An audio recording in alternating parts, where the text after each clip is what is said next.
আর মনে হচ্ছে কেন আমি অনেকগুলো 5-7 রাউন্ড গুলি করেছে। আমি সব ঠেকানোর চেষ্টা করি, লাস্টে আমার হাতের কাছে কিছু পাইনি, আমারও গুলি করেছে, 3-4 বার আমার গুলি করেছে। আমি ঠেকাই যাচ্ছি যে কোন জায়গায় একদম আমাদের বাসার সামনে, আমাদের ঘরের সামনে, মানে ওরা ফলো করে। স্পটটা কোথায়? স্পটটা কোথায়? স্পটটা কোথায়? স্পট হচ্ছে পঙ্গু হসপিটালের পিছনে, মানে জয় হোস্টেলের পিছনে। কি কারণে?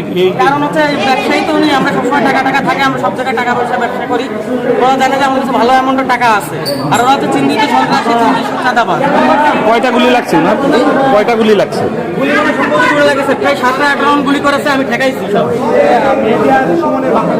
বাসা হচ্ছে এক কিলোমিটার আশ্রম রোড, আরেকটা বাড়ি টিভি ক্লিনিক। ওরা বাসায় থাকে না, ওরা হচ্ছে গ্রামে চিন্তা করে একাধিক ইয়ে আছে। কতজন ছিল? 2 জন ছিল, আমি 2 জনে দেখছি। অনেকগুলো গুলি করেছে, আর চাকুর স্টেপ আমারও করেছে বহুতগুলো। আমি সব ঠেকাইছি লাস্টে। টাকা নেওয়ার উদ্দেশ্যে নাকি অন্য কোনো উদ্দেশ্যে? টাকার উদ্দেশ্যে, আর মনে করেন জানা যে আমি ব্যবসায়ী। টিভি ক্লিনিক, হ্যাঁ। আমারও গুলি করেছে এবং আমারও চাকু হিট করেছে, কিন্তু আমি আমার পায়ের সামনে ঠেকাতে পারিনি। আমি হাতের কাছে কিছু পাইনি যে ওদের আমি ঠেকাবো, মানে ঠেকাতে চেষ্টা করি। কয়টা দিকে ঘটনা? আশ্রম রোডে কয়টা দিকে ঘটনা? আরো গুলি করতে, মানে ফুল মার্ডার করার চিন্তায় আছে। এই 20 মিনিট আগে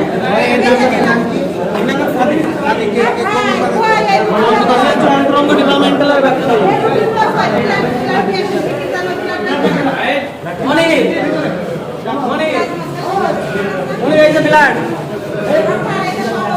হামিদুল ভাই, হামিদুল ভাই, কয়টা গুলি লাগছে?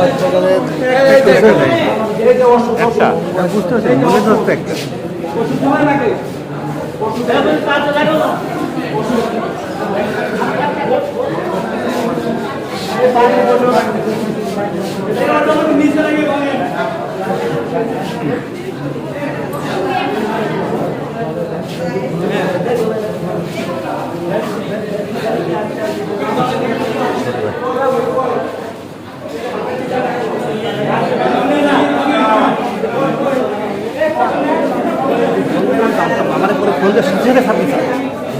তা আমি তো ফোন দিছি, তো আমি তো তথ্য কনফার্ম করে তারপরে ফোন দিছি।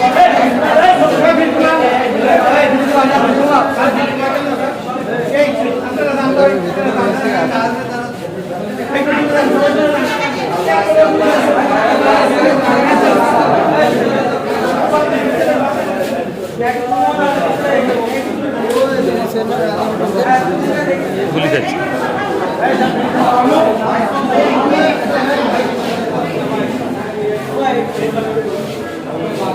ফোন নাম্বার আমার কাছে নেই, কিন্তু ওদের পাওয়া যাবে। ওদের ইয়ে করে